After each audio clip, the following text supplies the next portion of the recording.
Vậy là đã 2 năm trôi qua, cuộc hành trình của bộ đôi huyền thoại Satoshi và Pikachu đã khép lại bằng việc cậu bé 10 tuổi năm nào đã đạt được danh hiệu mà cậu hằng mơ ước. Ok, chào mừng mọi người đã đến với kênh Drampapedia. Rất vui khi gặp lại mọi người. Mình là Naito, thực tập sinh nghiên cứu về Pokemon. Và đây là cộng sự của mình, Rotom. Hôm nay mình xin gửi đến mọi người video điểm lại những Pokemon đã đồng hành với Satoshi trên hành trình suốt hơn 2 thập kỷ. Đây là video mình làm kết hợp với kênh Linear, nên có một số Pokemon sẽ không được nhắc trong danh sách này. Những thông tin sau đây là sự tổng hợp nên không tránh khỏi thiếu sót. Rất mong sẽ được mọi người góp ý ở phần bình luận bên dưới. Đây cũng là lời mời gọi dành cho hơn 88,4% những bạn chưa đăng ký kênh. Hãy nhanh tay đăng ký để không bỏ lỡ những nội dung sắp tới. Không làm mất thêm thời gian nữa. Chúng ta hãy cùng vào xem video thôi nào.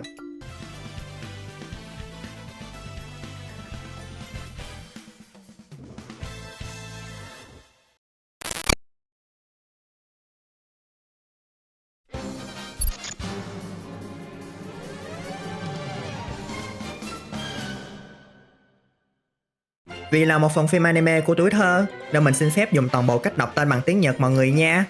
Pikachu sẽ là Pokemon đầu tiên mà chúng ta sẽ nói đến. Chú chuột uống màu vàng này được Satoshi nhận từ giáo sư Okido ngay từ hồi đầu cuộc hành trình như một starter Pokemon. Trước cuộc gặp gỡ định mệnh này, khi còn trong hình dạng Pichu, Pikachu đã có một khoảng thời gian sống hạnh phúc với mẹ con nhà Garura. Khó gần và không nghe lời chính là những điều mà chúng ta thấy ngay ở Pikachu. Không cần làm gì nhiều, cứ giật điện trước đi rồi tính tiếp. Nhưng rồi định mệnh mang chúng ta đến với nhau nhờ sự kiện bị rượt bởi đàn Oni Suzume. Cả hai đã chính thức trở thành bộ đôi bạn thân, gắn bó với nhau đến trọn đời. Hầu hết các trận đấu ở hội quán hay các giải đấu liên minh của Satoshi đều có sự góp mặt của Pikachu, và đa phần đều là những trận đấu cao trào mang tính chất quyết định thắng thua. Đơn cử như trận đấu cuối cùng giữa Satoshi và Leon, Pikachu đã cực lực đối đầu với Desardon của Leon và trở thành Pokemon cuối cùng còn đứng trên sân, giúp Satoshi đạt được vị trí huấn luyện viên mạnh nhất thế giới mà cậu đeo đuổi suốt bấy lâu. Không chỉ ở các giải đấu, Pikachu không ít lần vả luôn cả những Pokemon huyền thoại. Thậm chí có lần nó đã nghe theo lệnh của Satoshi phóng điện cả đấng Arceus mới ghê chứ. Đó là lúc cơm còn nóng, canh còn ngọt. Còn nếu để cho Pikachu trở thành kẻ thù, thế Satoshi cũng gặp phiền phức không kém. Chú chuột vàng này đã bị thao túng ý chí không dưới 3 lần trong series. Điểm khác biệt giữa Pikachu và những Pokemon đồng đội khác là nó không hề thích việc bị xử trong bóng chứa dù bất cứ lý do gì. Ngoài khả năng đánh thắng cả Pokemon hệ đất ra, Pikachu còn có tài lẻ là đóng xả thành những Pokemon khác với đa dạng biểu cảm khó lường.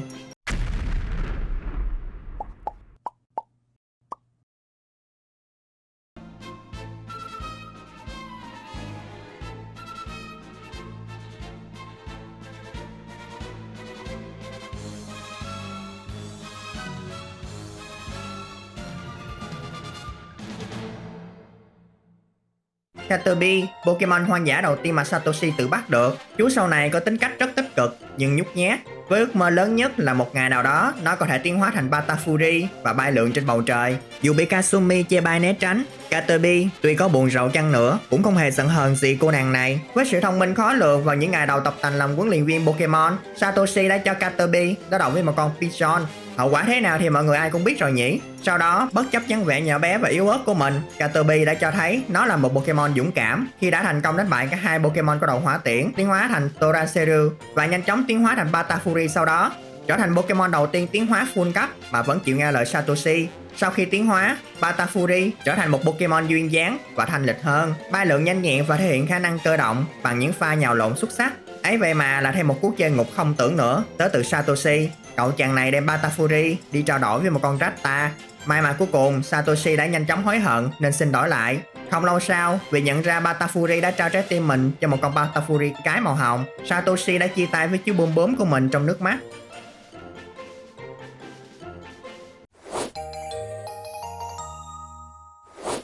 Pigeon, Pokemon hoang dã thứ hai mà Satoshi bắt được thông qua chiến đấu. Nó vẫn nhớ lời hứa và đợi cậu đến đón suốt hơn chục năm trời. Trong giai đoạn đầu hành trình của Satoshi, Pigeon là một trong những Pokemon chủ lực của cậu, nhưng dần bị thay thế khi Satoshi bắt thêm nhiều Pokemon mới. Nó chỉ biết được dùng để thổi bay khói mù, chọc thủng khinh khí cầu của đầu hỏa tiễn hoặc đi tìm kiếm trên không. Từ lúc được Satoshi bắt, chú chim này không hề có bất kỳ xích mích nào với cậu. Nó luôn tuân theo lệnh một cách tuyệt đối, ngay cả khi có thể khiến bản thân bị thương, như khi đối đầu với Aboku của Musashi, Gengar khổng lồ thời cổ đại, hay là với một con Onidoriru. Vì để bảo vệ đồng loại trước bầy Oni Suzume do một con Onidoriru cầm đầu, Pigeon đã tiến hóa thành Bisotto, và do muốn tiếp tục bảo vệ chúng nên nó quyết định rời xa Satoshi cho đến khi cả đàn đủ mạnh để tự bảo vệ chính mình. Ngày đoàn tụ của cả hai cũng đã diễn ra, dù khá là muộn màng. Pokemon thứ tư Satoshi sở hữu là Fushigedane. Đừng nhìn nó nhỏ mà xem thường, nó có trách nhiệm nhất cả nhóm, đặc biệt là khi tại viện nghiên cứu của giáo sư Okido. Nó đã giúp dàn xếp cho các Pokemon ở nơi này sống trong hòa bình. Khác với người bạn thân Shinigami hoạt náo và trẻ con, Fushigedane lại thận trọng đến mức hoài nghi với mọi huấn luyện viên, kể cả với Satoshi khi nó mới gia nhập đội hình. Theo thời gian, Fushigedane dần tin tưởng Satoshi hơn, nhưng vẫn giữ tính cách bướng bỉnh, cao có và lúc nào cũng sẵn sàng chiến đấu.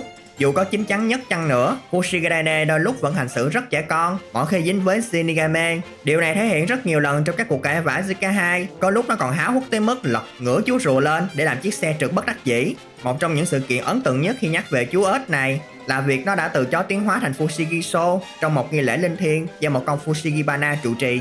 Không cần tiến hóa để trở nên mạnh hơn, Fushigedane vẫn chứng tỏ sức mạnh đáng gờm của bản thân ở mỗi trận chiến mà nó góp mặt.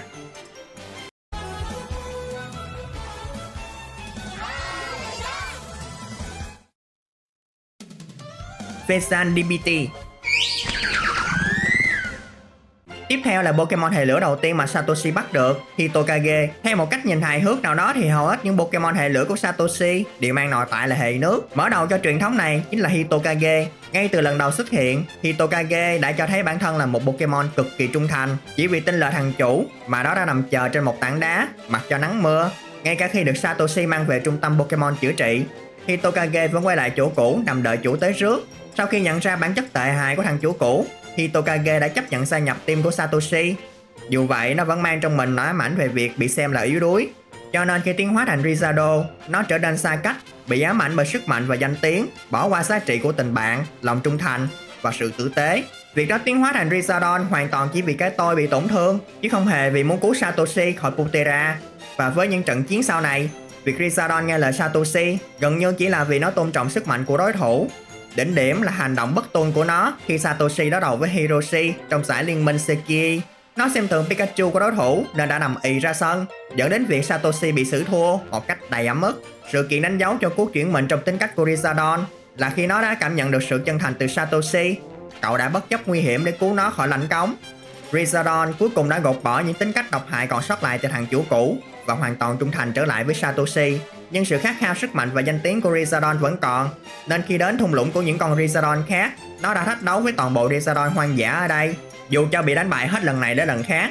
Chứng kiến ý chí này, Satoshi một lần nữa gạt nước mắt để cho Rizadon ở lại đây tập luyện, cho tới ngày nó trở nên mạnh mẽ hơn để quay lại sát cánh cùng cậu. Không ít lần, Rizadon đã quay lại hỗ trợ cho Satoshi trong những trận chiến quan trọng. Đến hiện tại, chú rồng lửa này đã chính thức định cư tại viện nghiên cứu của giáo sư Okido.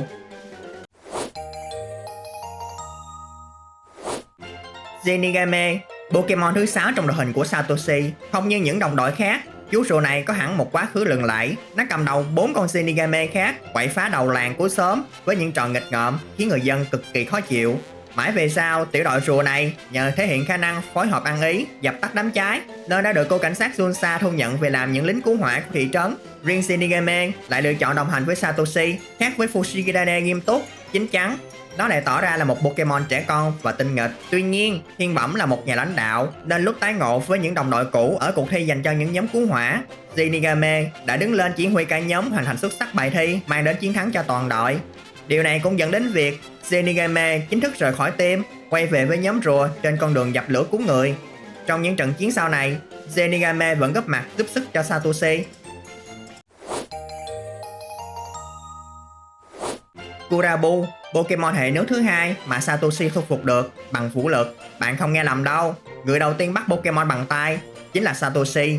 Đúng hơn là bằng cành cây. Không hiểu lúc đó Kurabu đã nghĩ gì mà lại chịu ở yên trong bóng. Nhờ vậy mà một sự kiện bất ngờ diễn ra khiến Satoshi ngạc nhiên. Quả bóng chứa Kurabu biến mất.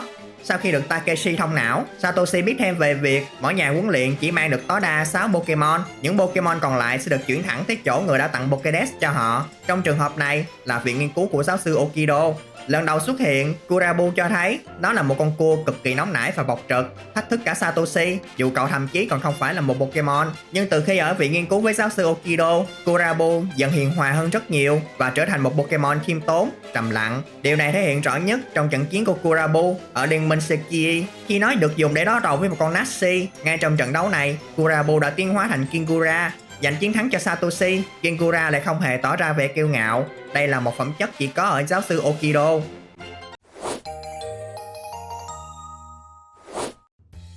Và đó là thông tin về những Pokemon đầu tiên Satoshi thu phục ở Kanto mà mình muốn gửi đến mọi người.